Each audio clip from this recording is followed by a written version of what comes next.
Hi everyone, I'm Eric. I'm Craig. And we are Whose Turn? In this video we're going to be doing a review for the game Targi.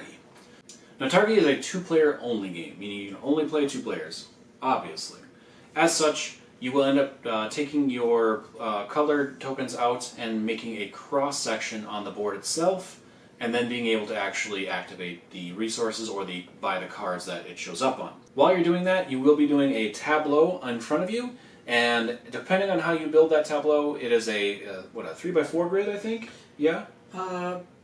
Yes. Yep, 3x4. 3x4. It's been a hot second, so I had to remember. I'm pretty sure it's a 3x4, but I have Everdale in my head, and that's a 15 card tableau, so had a brain fart there.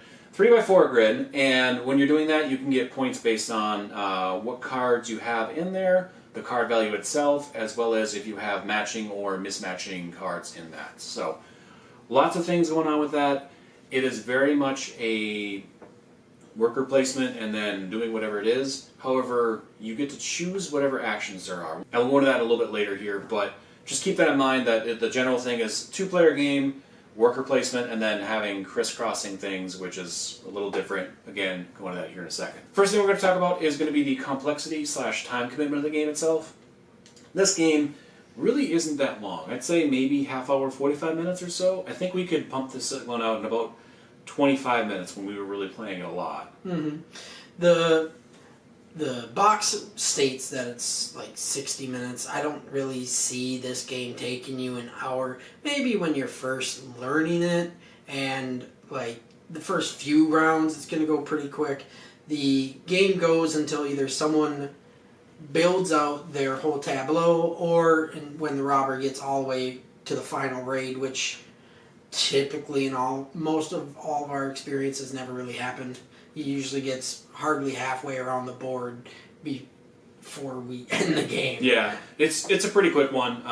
This is one of the times where the boxes are wrong. I could see it if you're really having a lot of analysis paralysis, but ultimately you're placing guys down, you're doing what they say, and that's it. So it's a pretty quick one. It's a very simple one.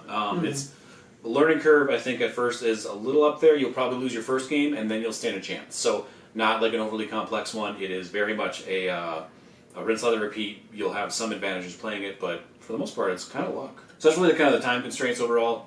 As far as the mechanics of it, I would say it's a very unique in the fact that you either have to get resources in the middle or you're trying to buy a tribe card. There's only two different things. When you place your guys down around the edges, that's where all the strategy comes in, because depending on what you're doing, you can't go across the way. You can only go somewhere where it's not. You can go across from the robber, but you can't go across from either yourself or another player. Yeah, there's some luck. It's got very limited action spaces you can actually use because you can't go across from your opponent. So since he went down on the Fata Morgana, I wouldn't be able to go up to this Salts because we'd be crossing each other.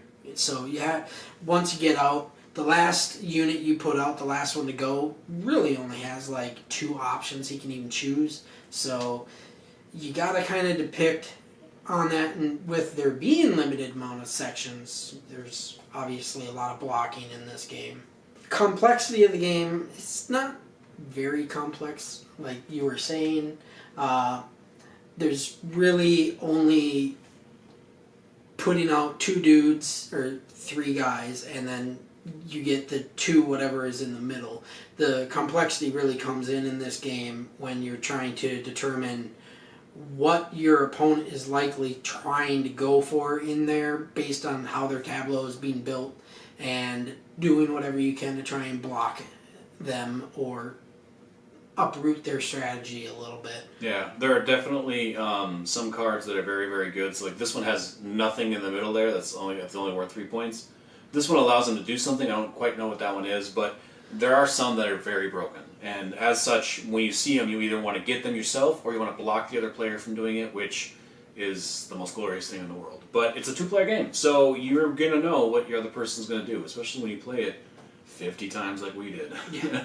This is one of the first 2-player games that we got that we really enjoyed, and we played it to death, really. Yeah, and really, like, when you can't really place anything across the way, but as it is, the outside is definitely where all the strategy comes in with it, like the mechanics, because yes, this is only assault, but ultimately the other one's a trade. So you're either going to do the assault or the trade every single time. There's never going to be a time where one side or the other isn't going to be used. It's literally impossible. So as such, you kind of have to figure out what you're going to be doing and kind of place your guys accordingly, and then just figuring it out with like the changes, like the Fata Morgana. I don't even know if I'm saying that right, but that will let you move the middle one, and that's one of the best mechanics in the game by far. One thing that you will want to be wary of is the outside border of this game is set up in a specific order, so you will know that you have it set up correctly every time. There's not really a way to shuffle and deal it out randomly. Yeah, all the randomness comes from the inside of it. When an inside card, there's a crisscross pattern that it starts off with, but then when an inside card is picked up, it is replaced with the opposite. So this is a tribe card, it'll get replaced with a goods card when that one's purchased. If it gets purchased. If it doesn't, then it's fine. But as such, you can have one tribe card in your hand at all times. You can't have more than one, so that's where we're talking about the tribal expansion. Lets you either play the card from your hand or discard the card entirely. So that is the only spot to do so. It is kind of tricky and kind of annoying when you have a card in your hand that you can't play and you want another one that you can't play, so a little bit of strategy involved with that. Yes. And like you were saying, it gets frustrating when you have it and you can't play it. It also is frustrating when there's really only one spot to play it, and if you're not first up, you might not have an option of playing because they'll go and drop the noble on the noble right away in the beginning, and now you can't do anything. Yeah. Yep. And what's really nice about this game, every single card actually has the description on the back of it. So, like, yes, the rule book's there, but if you're getting confused with what's going on, you can literally just flip it over and see what it says, just for a little synopsis. I really enjoy that, actually. Obviously, the resources are super obvious. One-time salt. Oh, wow, no way. But it's nice to have nonetheless, just in case you do need a little refresher where you're like, I thought that was something else entirely, so. And if I remember correctly, there was probably a time where we might have been playing something slightly wrong in this because we probably interpreted the top of it wrong once, and then we realized, because we actually read the back of the card, that, we did that one wrong once. Probably. It all comes down to just science. I don't know. Like, I know there's lots of games we screwed up after playing a couple times. Case in point, check out the icon up above or the video at the end. Everdell. We definitely played that one wrong. Entirely wrong. Embarrassing. But it happens. That's what happens. So if a player has more than 10 goods or 3 gold, they actually have to discard down to that. The limit is 3 gold and 10 other goods. So it's a combination technically of 13, but if you have more than 10 goods, the non-gold, or you have 3 gold, you have to discard down the extra every turn, at the end of your turn. Keep that in mind because you have to have the resources in order to buy the tribe cards. As we stated, first person to get 12 tribe cards out in a 3x4 grid, or the robber going all the way around, raider I think is actually what it is, that classifies it as well. That's how the game ends. So when you're building on your tableau, like we said, the tribe cards, you can place them, you have to place them 4 in a row, like back to back to back, so on and so forth. You can really kind of place them however you like to, it doesn't matter, but they just have to be in the line. As such, if you have all 4 in the row the exact same, they are worth an extra 4 points at the end of the game. If they are all different, you get an extra 2 points. So there is some strategy as far as that goes, but that is a mechanic of it that just kind of plays out, so just kind of keep that in mind. With this game, I would really kind of classify it primarily just as worker placement and resource management, tableau building. I would also argue that it has a decent amount of engine building aspects in it because a lot of the tribe cards that come out will have things that give you additional resources or reductions to resources when you buy other cards. They also add additional like victory point conditions that you'll be stacking up as well. I'll give it to you as an engine builder light because they might not show up at all. They're not like necessarily part of it. As we did mention, there are some that are much better than others. So yes, I would agree that it is an engine builder light, but you could completely ignore it and just get 3-point cards the whole time, and that'd be fine too. Yeah. So I would say engine builder light. I would say it's got I'd say I don't want to say medium strategy, but like low to medium like strategy overall, because you do have to think ahead. You do have to think, okay, where do I want to go? Where do I want to go next? Because where do I want to end up in the middle? And where does the other person want to go? So you kind of have to keep in mind at all times, because you do have a lot of interaction as it's only a 2-player game. And you do want to kind of be, okay, you're winning, I have to block him from what he wants. Or, okay, I'm winning, I have to make sure I get what I want, kind of thing, you know? Mm-hmm. Exactly. There's a lot of blocking in this game, and with that, there's also a little less luck because of how much player interaction there is with this game. There is some luck to it where, like, okay, maybe he goes first next round and a really good card pops up first and he'll just land there, but then I can be like, oh, I'm going to block you from getting that card and I'm going to go the cross section. But then if I do that, he can go on the Fatamagorn, or the card that lets him move his token and get on it anyway. Yeah, so that's where it's like, it's completely broken. That is the most broken card, like hands down. It's gone on every single time because you can choose any of the middle ones. It doesn't matter where you guys, you can just move your guy. And it's like, I'm going to move him over here and get this instead. So I can get any one of these 3 resources. Just kidding, I actually want to get this tribe card. And I couldn't get it because he put that right away, so it blocked me, or he put it over there, I think, right away. So that's why that one is chosen every single time, unless the Raider's on it. So you definitely have to keep that in mind. It will be chosen every time, so get there early, get there often. Last thing I would say for the classification, it does have some card draw because you are drawing the tribe and the goods cards. Goods cards usually get shuffled 2, maybe 3 times throughout the game because you do obviously run out of them. But as such, the tribe cards, there's so many of them you never will. It is random luck of the draw for some aspects, so you do kind of have to do that. So I would say it's kind of like a card draw light. With that, the overall theme of the game is, tribe in Africa. Yes. I mean, it could be Saudi Arabia. It's a desert tribe, really. Let's just say that. I have no idea. It could be the Sahara. I don't know. But as such, desert tribe feeling to it. It has a lot of, I would say even Egyptian because it's got a lot of temples and stuff. But either way, it has a lot of just dryness is my general thing. Yes, there's a little bit of river over here. There's some trees. But everything is always desert, everything is always that, so it just kind of seems, and like dates, salt, and pepper. Cool, there's not really anything that's fruit. It's dried dates, by the way, so. Yeah, and as for, theme, you can also look at, the artwork of it. It has some decent artwork, but really the artwork is very limited.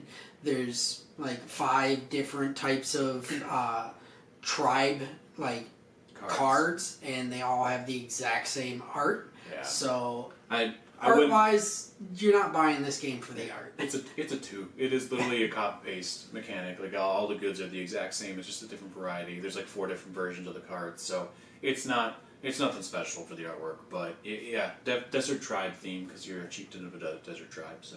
All right, with that, we're going to talk about what makes this game unique. As you can tell, what is very unique, besides the fact that it's a 2-player game, you don't really have too many of those, which, even when you do, they're usually not the best. This one's actually a very solid one. The crisscrossing actions is what makes this game very unique. I've never seen that really before. There are other ones that kind of have multiple paths, and they interact, and they even have some interaction on that path, but the fact you put one worker here, one worker there, and then you also get that middle action, that I've never seen that in a game before.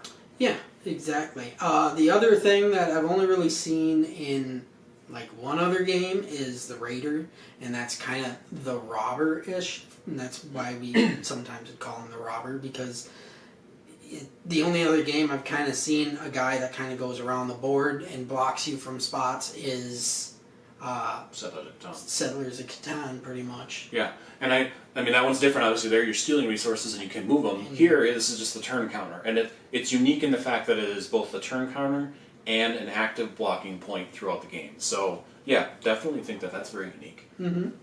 Pretty much the only thing that's really unique about this game because it's so simple. Yeah, really. Yeah, it is, and there's nothing wrong with that. It's just that's what makes this game.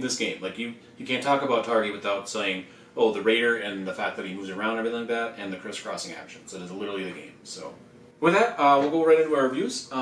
For this game, It's kind of hard for me because we've played it so much. So it's a solid game. I really like it. I still really like playing it. I don't really want to play it again, though, because we kind of killed it. We kind of killed it in the 50, 70, 80 games we played of it, because it was the first two-player game that we got that we really enjoyed, as we said. So that being said, I'm still going to give this game a solid 8.0. It is great for what it does. I totally respect the fact that it is such a solid game and we could play it 80 times without really hating the game, because even now I'm still like, okay, yeah, I would teach this to somebody new and probably enjoy playing it again for once, but I'd probably want to play it once. And there's just not enough for it. I really like complex games. Yes, there's some strategy involved in it, but there's just not enough meat on this particular meal for me. So it doesn't scratch all the itches, I think, as Richard would always say, for a board game for me. So as much as I enjoy how simple it is and how just you can breeze through it, it definitely isn't something that I'm always going to be craving to have. So 8.0, I'd give it that. I'll probably give it a little bit higher of a score. I'll go with like an 8.5. I still really enjoy this game. When it comes to a two-player game, especially a two-player only game, this game is probably the one I would probably still go to over games such as Beer and Bread and the other ones that we've played and tried. One of the downsides I have with this game is this, like he was mentioning, there's not a whole lot there to it. It can get kind of repetitive. While you are trying to block and whatnot, that's really all there is. You're trying to just build out your 12-card tableau and the game ends. Another thing I dislike is this Raider. While it is a turn counter, I don't feel like in the times we've played that it puts enough time constraint on it. Like, it doesn't give you like, oh my gosh, I'm gonna need to try and do this one or two actions soon because the game's gonna end. No, usually he only, at the very most, he'll come around that final corner and you could still have 2 or 3 turns left in the game. That's about the only other thing I'd say is while he's there, he's mostly just for blocking. He's not really gonna end the game for you.